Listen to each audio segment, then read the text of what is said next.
when you make a change to your documents, any type of estate planning documents, don't do it at the kitchen table with, you're sitting around with your relatives and you all decide to do something. So I don't know how these scenes go down. Can you imagine how this goes down? Are they just sitting at Probably just like game nights or holidays. They're like, this is a great idea. And they write it on a piece of paper. Like most plans. Yeah, where is that trust? Somebody see if you can find that trust. Give me a piece of paper. Yeah, you wonder. Or are they at a Denny's? Yeah. Life's Third Act is a podcast dedicated to helping you get the most out of your retirement. Sponsored by Tucker Allen, Attorney-CPA Joe Cordell features guests each week to discuss prominent topics for those over 55. Here's Attorney-CPA Joe Cordell. Welcome to another episode of Life's Third Act. You're going to find today interesting, even if you're not interested in estate planning. But in fact, this will be an opportunity to be entertained, to also learn a lot of practical information about estate planning. And there's no better way to learn than from mistakes, and better the mistakes of others than your own. So with that in mind, we're undertaking a discussion about the Elvis Presley Estate. Now, we've done a show on this before because it's been in the news a lot, but we haven't done a show since Lisa Marie's death. So we want to be able to let you kind of trace this progress. This is my Belgian Malinois here. We want you to be able to trace this progress of events all the way up to the present. So it does require that we go back in time and we talk about the events from the time of Elvis's death up to the present. But it's fascinating because there are a lot of opportunities to learn here. And Marlea, our contributor to the show, and the source of most of this information we're going to talk about today, she's researched it, and it does involve a number of legal issues, and some of which there's some information we don't know, and we don't know because of one of the virtues of trust. We've talked about the many reasons to have a trust. Well, one of those is you have privacy. Well, this is a good example. There's nobody more public than Elvis Presley and his progeny, but in spite of that, there's lots of details we don't know about this trust. We know things that have been reported in court documents, in lawsuits. That's one way you may disclose some things of your trust. But absent, that sort of public forum, you're not going to see a disclosure of anything that you don't want to be disclosed when you do your estate planning with a focus on your trust and not your will. So no better example than here. There's lots of information we can't get, and that's even with the parties involved disclosing a lot of it. So we do know much more than you'd know about, any less famous person's trust. But I just giving you a heads up that there are some links in here that we can't fill those spaces. So we put together what information we can. Let's start with kind of a historical chronology. So Elvis died 77? 77, I believe that's right. Yeah, yes. And so Elvis dies. At the time, his daughter is, I think, 9. She's 9. 9 years old. So Elvis, in doing his estate planning, for reasons we don't understand, he didn't have a provision for the money to be held in trust for his daughter as she got older. So as we talked in a show a year or two ago when we discussed some of the mistakes that were made in his estate planning, we talked primarily about the notion that he was leaving a whole lot of money to a child that at age 25, the way this was written, at age 25 would be released to her. In other words, she could become her own trustee, that she could just take the money and go and do with it what she wanted.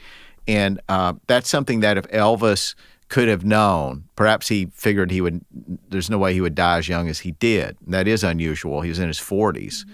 So she ends up going through a lot of the money. But before we talk about what she did, we really have to give some credit here, I think, to Priscilla.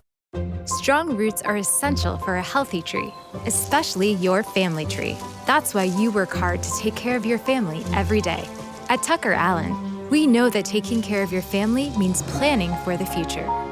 Our team provides personalized estate planning to help you protect your family, your legacy, and your future.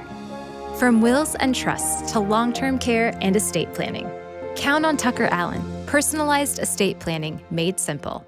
So what did you find out about Priscilla from the time that Elvis died? Yeah, so when Elvis died, obviously everything was put into that trust, and Lisa Marie, his daughter, wouldn't get it until she was 25. But what we found out was that the trust was actually left in a bit of debt because, Elvis was a big spender. He was. He had lots of money to spend, but he probably didn't pay much attention to it. And the Colonel was taking a lot of it. Yes, yeah.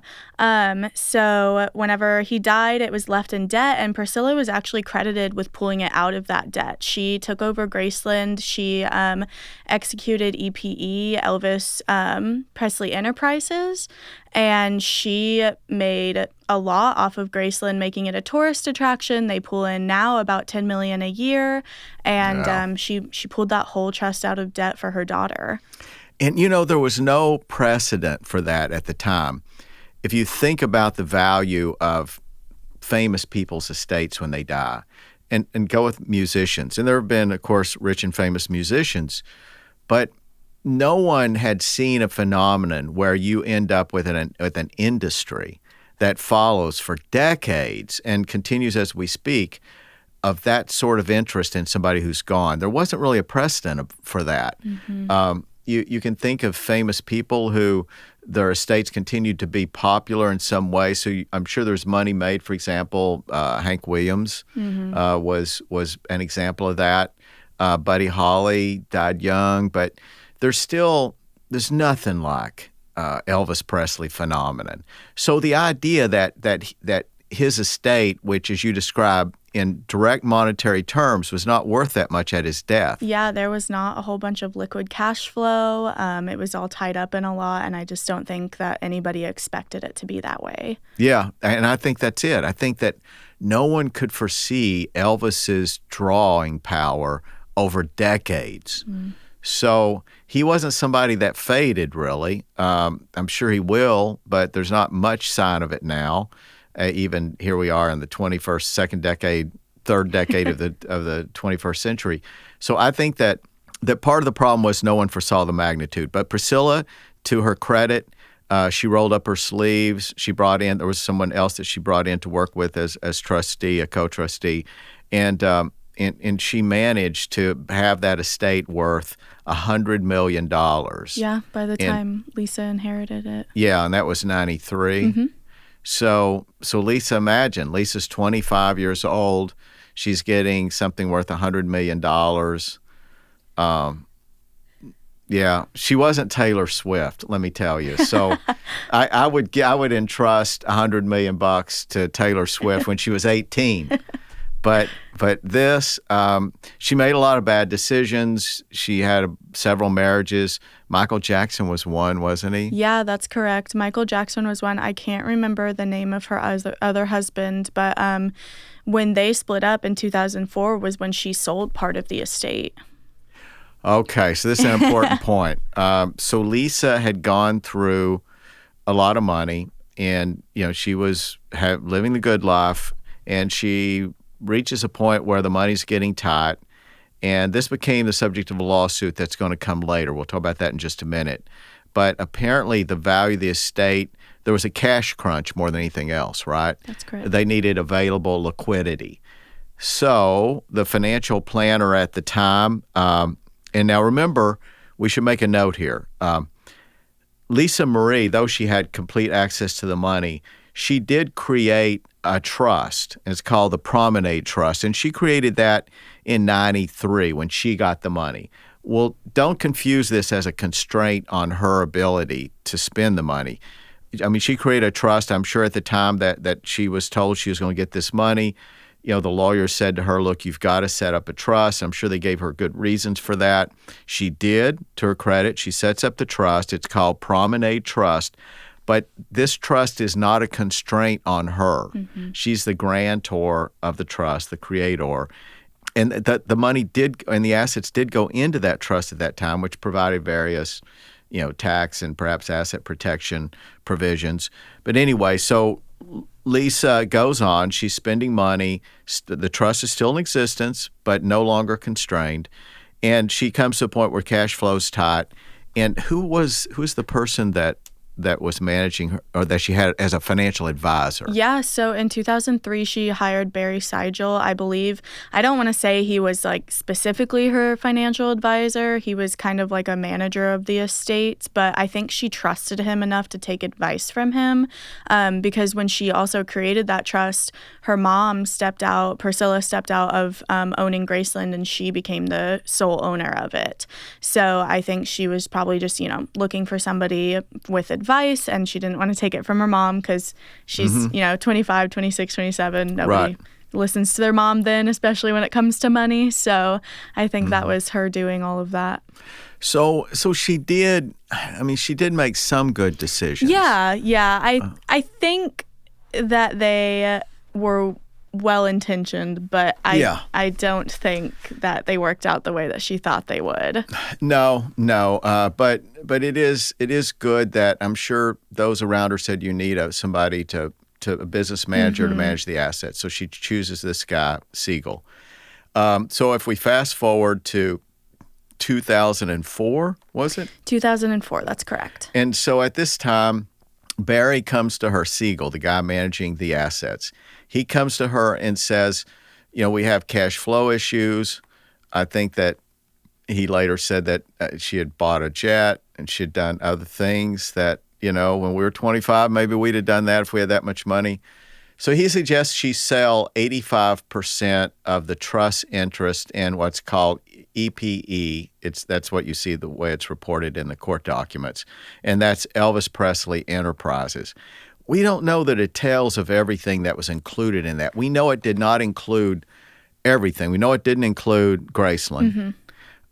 We know that there's money coming from other sources that were not part of Elvis Presley Enterprises. So we can't tell you exactly what is in that box. But it was a lot of assets, and it was worth $100 million at the time. So 85% of it was sold then. Well, the reason we're pausing on this for a minute is that this was at the advice of Siegel. So later in 2018, right, there was a lawsuit. So in the meantime, what is it? Marie has some children. Lisa Marie has some children. How many? Riley Keough and Benjamin Keough, so 2. Not sure on how far apart they were, but Benjamin did actually die in 2020. Okay, and then later there came some twins. Yes, that's correct. They're 14 now. So one thing to note is that there were a total of 4 kids, one of which died. That was Benjamin. So we have 2 14-year-old twins, and then we have this child, Riley, that is an adult and capable of managing an estate, we'll assume, legally, certainly. And Harper and Finley Lockwood were the twins' names. Okay, Harper and Finley. So Lisa Marie probably settled down some in terms of her expenditures, but maybe not a whole lot, because we know that when this lawsuit was filed in 2018, we know that her pleadings were that she owed $500,000 in debt, as I recall, and she had this weren't in your notes. I read elsewhere that she claimed to have less than $100,000. Yeah, I did see that somewhere, but it was just going downhill very It's hard quickly. to imagine, but remember, 85% of Elvis Presley Enterprises have been sold in 2004. So she files a lawsuit, and this in 2018. Lisa Marie files this lawsuit against Barry Siegel. She alleges that he gave her bad advice, that he's responsible for the situation that she's in, that specifically he should not have suggested the sale of that entity. I'm sure it's worth far more today, that 85%, than it was worth at the time. So it probably wasn't a good decision in retrospect, but in fairness, people didn't have a crystal ball. Siegel, in his reply and countersuit, he alleged some irresponsibility on her part, various things that made her look pretty irresponsible in terms of the lifestyle. So before this ever goes to trial, this case is somehow settled or dismissed.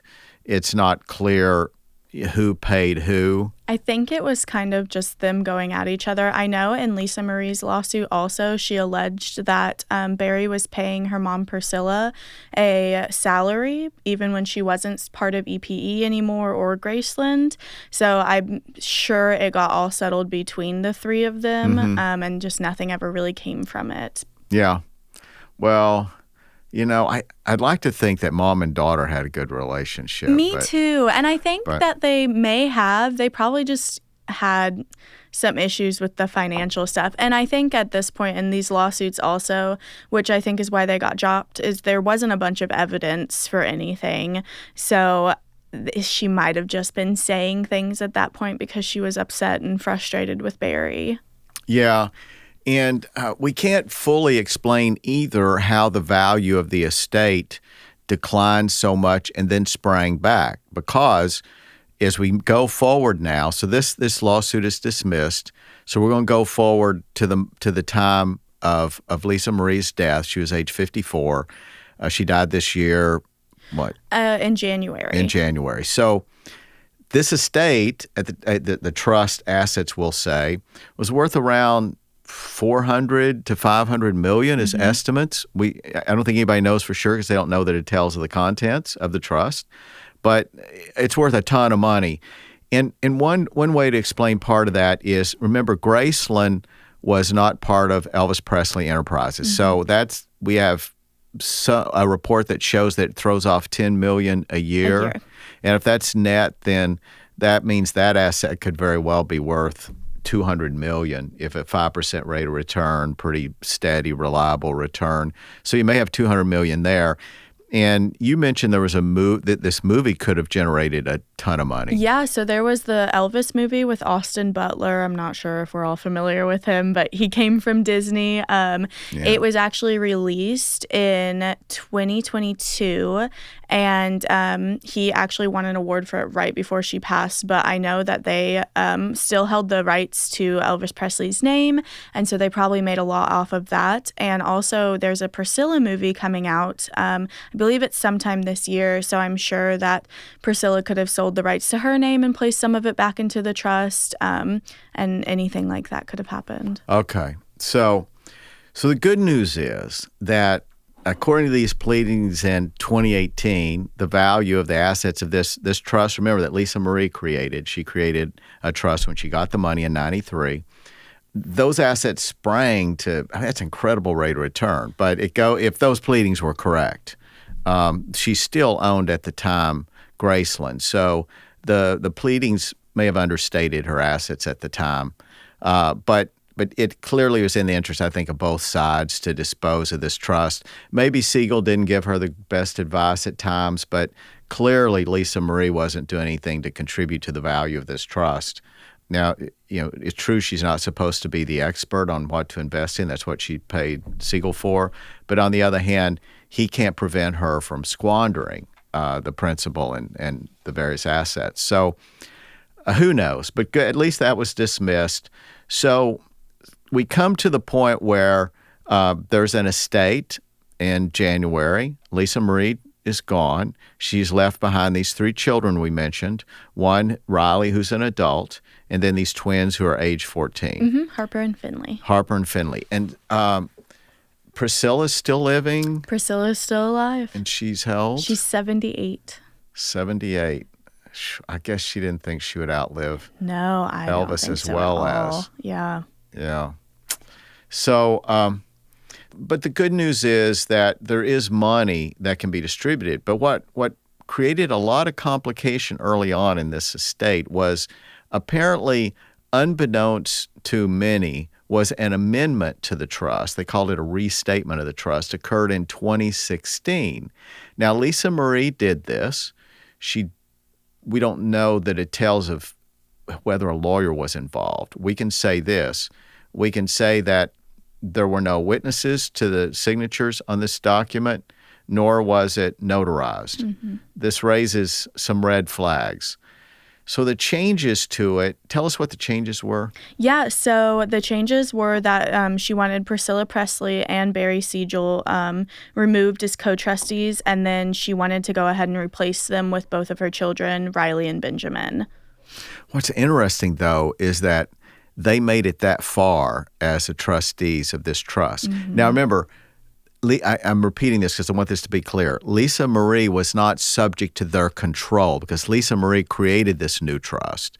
And it was a good idea to do that for lots of reasons. But it didn't produce any control to her. But Lisa Marie, among other things, chooses her trustees. Mm-hmm. And she had at that up to 2016, and this is impressive to me, she continued to have the same people involved in managing the trust that she had created. But she had this amendment that did not take effect until her death. So they continue. Now, Siegel, we know, would have been gone. Yeah, that's correct. In 18, because when the lawsuit came, we can be sure he was gone. But this restatement was not delivered to the current trustees, and that's one of the conditions of the trust. Normally, trust law would not require that delivery in order for it to be valid. But in this case, the trust required it, and no one in 2016, when this document was created, they should have hand-delivered this document showing a change of authority, and that authority should have passed from them to Riley and Benjamin. Remember, Benjamin was living at the time, and he would be an adult at the time, Riley's brother, and then Riley. So they would have assumed control. Apparently, we can be sure in 18, Siegel's gone. If not sooner. But Lisa Priscilla is apparently still hanging around, Yeah, right? and that's why, like you said, I think they had a good relationship because I just can't imagine her making that amendment. And then I know she was probably thinking of the lawsuit at the time, but I feel like there was a reason that it never got sent or delivered to the current trustees. You're right. I think that says something. That's the reason the law is what it is, that a lot of things do require delivery because that's the real expression of intent, not to prepare a letter, for example, and stick it in a drawer. Yes. So this is a little similar. So in this case, because it wasn't delivered and because of these very questionable signatures, it could have been that just a lawyer wasn't involved and that there wasn't any fraud. But remember, Lisa Marie's gone now. So this is being looked at after she's dead. So courts tend to be suspicious of such things. And it supposedly was drafted in 16, and meanwhile, we assume Priscilla continued to have a role in the trust. So the court looks at it and says this 2016 amendment is not going to be valid. So that would mean that Priscilla and Barry, we'll assume, was clearly kicked out with a lawsuit. But we assume Priscilla would be the presumptive trustee at that point because you don't have to change trustees whenever Lisa Marie died. If Lisa Marie was not listed as a trustee, and she wouldn't have to be, and I assume she wasn't, then that means that there's no probate that takes place within a trust. You think whenever somebody dies, whoever's in charge, there has to be, some either a change of guard or just some formal authority that person continues on, some formal grant of authority, which is the way probate works. But that's not the way trust works. So the trust would just go humming on down the road unless somebody brings an action to change something. Well, that's what happened. So apparently the children, Riley among them, felt that they should have, that she should be in this position. I'm sure Priscilla and her lawyers, nobody has to be greedy in this picture. I'm not sure this is about money, but certainly we can understand Riley's concern, and she's also representing kind of the two 14-year-olds. But this is only about control, not about who gets this money. So let me be clear. When we're talking about a trustee, and Priscilla says, look, this is not a valid change, I would still be the trustee. That's not about Priscilla saying, I get this money. No, clearly the money was for the two children and the two 14-year-old twins as well as Riley. I guess we can complicate this here's the way we'll do it. So this is resolved, this conflict. And I'll let you state kind of the way this was resolved. Yeah, so what actually happened was Priscilla did take it to a judge and ask them to confirm that, this is invalid and we need to move on from there. And but in May of 2023, she actually said that the legal dispute was completely over and that they had settled it out of court. And then Riley was going to take full control of the trust, and the two 14-year-olds were also going to have access to that money as well. So they did settle it out of court. There wasn't much detail on that, probably obviously because it was a family matter, but I'm sure that Riley in her head was like, hey, I'm an adult. I know you're my grandmother, but it's time you give up control because we can do it. Yeah. And then and there was this other child that I didn't know existed, or a sibling of Lisa Marie. Yes, that's correct. His name is Naravone Garcia, and it's actually one of Priscilla's sons, and it's a half-brother of Lisa Marie. And he is also included in that trust. And Priscilla is actually the trustee for the 1/9 subtrust, yes. So now, and you can do that with trust. You can create subtrust. You can divide it into portions. And this was a nice settlement. I'm sure Lisa was maybe not Lisa, but Priscilla was more concerned maybe about this child, this child of hers, which, like Lisa Marie, she's going to be concerned about. I didn't know anything about this other child till recently. Mm-hmm. I didn't either until I did the research, and it made a lot of sense to me as to why Priscilla still wanted to be involved in the trust, especially if he was named in it. And of course, it wasn't Elvis's son. So Lisa Marie apparently made some provision for her half brother. That's a good thing. And it kind of makes sense that the way this settlement was negotiated was that Priscilla will continue to manage that 1/9 share of this total, so 1/9 of 400 to 500 million, and growing. Mm-hmm. That's a good thing that she does. She's the one in charge of that, and I'm sure she'll steward it well. She certainly stewarded the estate well before Lisa Marie became age 25. So this was a bit of a happy end, but yet you look at the whole history of this and you think, what are the opportunities to have done this better? And I think there are several. One we've already mentioned, it bears repeating, is that when you do your estate planning, you don't have to be worth what Elvis Presley's worth. You don't even have to be a millionaire to know that, say it's $200,000 you're talking about, to simply think that your child, as many clients do, they think, well, okay, I know not to give it to them at age 18. I know better than that. Incidentally, that's what your will do. If your will would automatically do that if you didn't state an age, or if you die without a will and it's intestate succession, there's going to be no protections at all. The moment that person's a legal adult, they get the assets. That's intestate succession, where you don't have a will or anything. But anyway, when people have a trust, even they think, okay, I'm being very mindful of the future. We hear this all the time. Mm-hmm.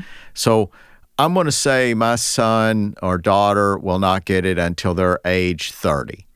Or I'm going to do it in 3 steps, age 25, 30, and 35. And I'll confess, I used to suggest to clients that as a reasonable plan as a young man. When I was doing estate planning and I was, back in, say, 1990 or 89, or I thought that made sense. But through age and experience, I can tell you that I know now that you can do it much better. And it doesn't make sense because, so your child's 35 and you give them this money. The probability of something like lawsuits does not go down when you get older. As a matter of fact, they go up because you have more assets and your life is more complex. Your business relationships are more complex. If you've gone to medical school, about age 35, you're finishing up your maybe not residency or fellowship, and then you're starting to earn real money. So those risks are there for lawsuits and liability. And then the issue of a divorce. The probability of a divorce does not go down from age 35 up. Granted, a lot of people get divorces when they're real young, but that's relatively harmless because you're broke. So as ugly divorces go, except for children, there's not a lot of assets to argue about when people get divorced when they're real young. But when people have been together for a while, the magnitude goes way up. and the risk. And that's the very point when a lot of people are thinking, oh, my son or daughter has good judgment, I'll give it to them at age 30 or 35. So my argument is there's no reason that you have to have a point where you dump it in their lap. Instead, give it all this wonderful protection, this iron safe that you can place it in legally, and they can still have the sort of access you want to give them in practical terms. You leave instructions to their trustee that are as liberal as you want them to be or as conservative as you want them to be. And so you have the best of all worlds for your children. They have all this protection from many of the risks that exist in the world out there. And in this case, obviously Lisa Marie would have been better off. But apart from that, I mean, there are other things to think about here. In this case, we had a trust that was created and we had people in charge where it could have been made an irrevocable trust even at that point if somebody could have prevailed upon Lisa Marie. And that's maybe asking a lot of a 25-year-old looking at a lot of money. But, that same 25-year-old might have thought, well, if proposed to her, look, why don't you agree to put this in a different trust from what she did, but an irrevocable trust that would restrict her rights to it. I mean, you could have created that trust at the time in the right jurisdiction, et cetera. Some states are more friendly to those sort of self-protective trusts than others, but she could have done it. And I think if Priscilla or her lawyers had said to her, look, you don't need $100 million. Why don't we give you $20 million that goes into this trust? You'll have use to it as you choose. And let's take this 80 and put it outside your reach. But with that comes some protections of your money, meaning that it's not just you we're concerned about, it's other people and risks around you. Your money will be protected. I wonder if that could have been sold to her. Yeah, I bet it could have. And then this kind of leads me to a question, too. So I know that in everything, Lisa Marie inherited Graceland. What would that kind of look like? Say we're stepping out of, a tourist attraction being passed down. But if it was, a ranch or some type of property that made money, what would your recommendations for that be on passing that down? Because obviously you don't want to give them, money when they're 25, but when they turn 18, they might get that land. And what would you kind of suggest on all of that? Yeah, that can it's complicated when you have really something that is almost as much a business as it is simply an asset. And when you have businesses such as farms or other enterprises, then often it makes sense to sell them, but sell them through the trust. To leave a child a going concern like that is an invitation to disaster. And you end up having it diminish dramatically in value. See this all the time in typical businesses. Yeah. I was just curious about that because obviously Priscilla took it and, made it what it is today. But that's kind of scary passing that off in the trust once Lisa Marie turns 25 because it could have gone all downhill. Luckily it didn't because she had the enterprises, but that could have just been disastrous. It could have been. And, we can imagine worlds where, it wasn't developed the way it was, meaning that Priscilla had the initiative, she had the focus, she had the experts that were able to build this massive industry called Elvis Presley. And that wasn't inevitable. They had to bring a lot of lawsuits to vigorously enforce anybody who crossed the line in terms of using his image or likeness, any films related to him, videos, music, all that stuff. And they patrolled that, let me tell you, with armed guards. There were a lot of lawsuits and threatening letters. Anybody knows out there that's thinking about using Elvis Presley in the business world, they know that they will be sued and they'll be pursued. And it's very expensive. So she set a mark that she was going to defend that brand, and she did. And I think she should be credited to a great extent with its success. Oh, absolutely. So you're right. I mean, it could have gone the other way. And this really does raise a more general point about selecting a trustee for your child. Let's say that you listen to what I'm suggesting here, and that you put somebody in charge. It is important to choose the right people. And there's something to be said for institutional trustees. Now, if it's a going concern business, those are all kind of one-offs, meaning there is no single plan. You've got to find somebody who knows that business, often somebody who's in the business, and give them more power and authority, promote them up, pay them more. So it's hard for me to give advice when it's related to a going concern, because those solutions are going to all be tailor-made. But, and incidentally, one way to get out of that hole is to sell the business. And often there are plans in estates where stockholders, will buy each other out. That's a very common provision. So it's also key man insurance and other things. So let's assume, though, that you either have that and you want to reduce it to more of a passive business, a passive income, or maybe the assets are passive, meaning stocks, bonds, maybe real estate that don't require active management the way a farm would. So in that case, institutional trustees are really good. If you imagine this having been written differently with, a major bank, Chase Manhattan or some other bank that has a trust department with lots of insurance, meaning if they screw something up, you definitely have somebody to sue with a deep pocket.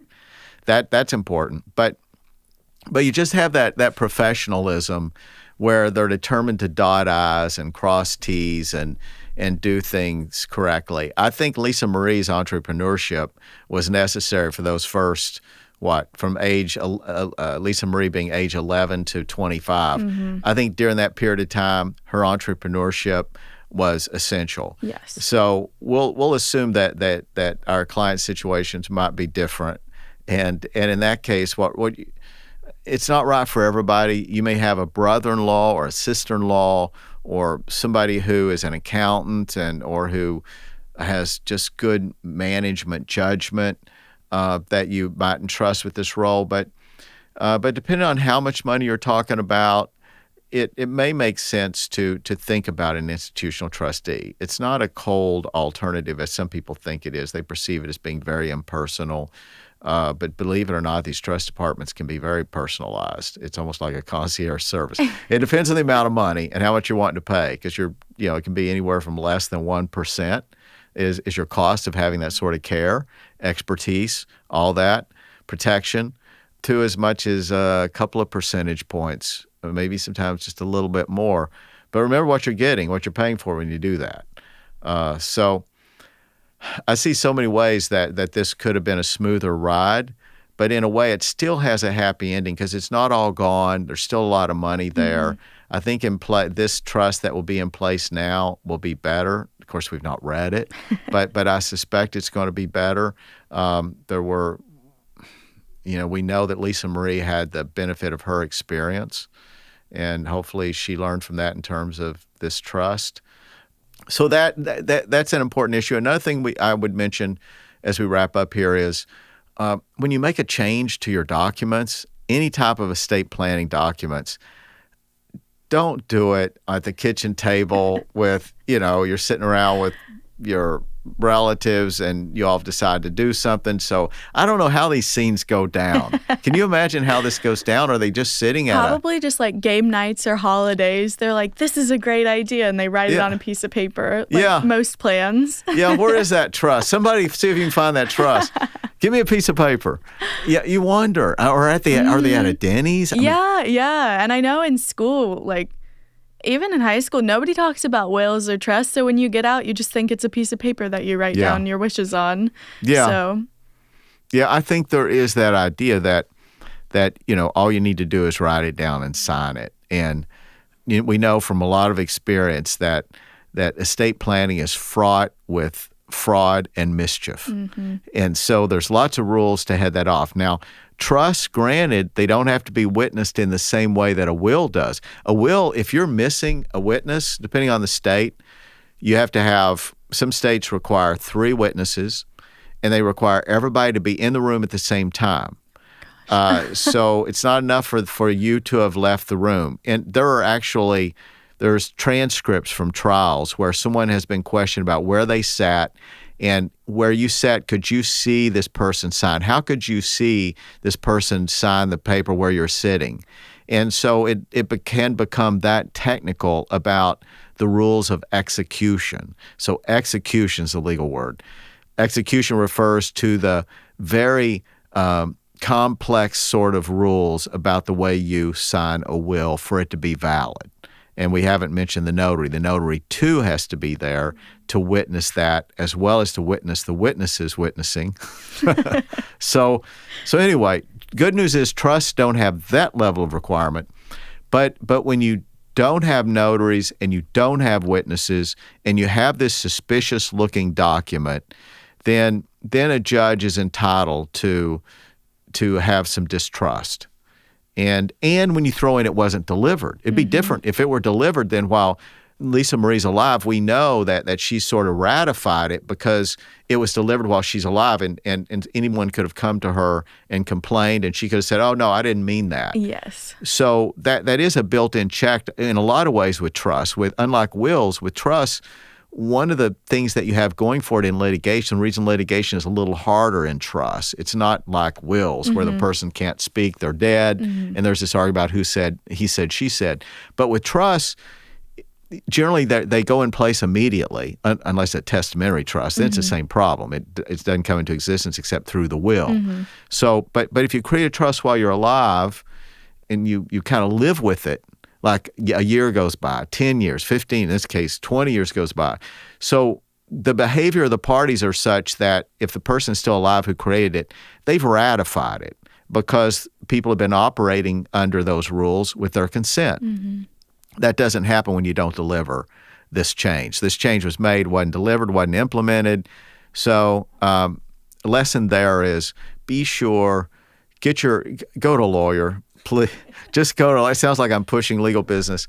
I mean, some things you learn, and in this case, I can tell you, it's almost never a good idea to create a legal document at home, especially one that purports to change another document that you had in place that was prepared by a law firm. So that's another lesson. I think that those are kind of the main points that we would point to. It's kind of sad. Lisa Marie was just 54. Yeah. Is cancer? It was cardiac arrest, actually. Wow. Yeah. But she had that gene. Yes, yeah, because that's how Elvis died. Yeah, and I think he's early 40s. I said 40s. I think he's early 40s. Yeah. So at the time, I remember thinking he was old, but I was real young. Yeah, I think everybody thought he died when he was older, and then we all grew up and we were like, oh, he was quite young, which was just crazy. Yeah, so it sounds like, it was like a ticking time bomb going off. And she hadn't had any health problems that we know of. No, not that any that were reported, nothing like that. I think it was just sudden cardiac arrest, which is just crazy. Yeah.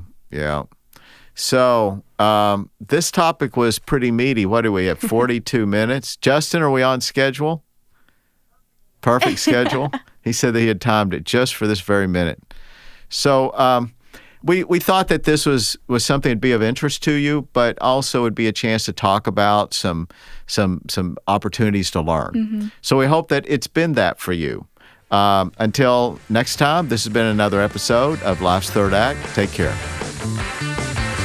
You've been listening to Life's Third Act, a podcast for thriving in retirement, sponsored by Tucker Allen, your estate and elder law advisors. Each week, we discuss topics and answer questions to help you better plan for your future. For more information, visit tuckerallen.com. Subscribe and listen again next week for another edition of Life's Third Act. The choice of a lawyer is an important decision and should not be based solely on advertisements.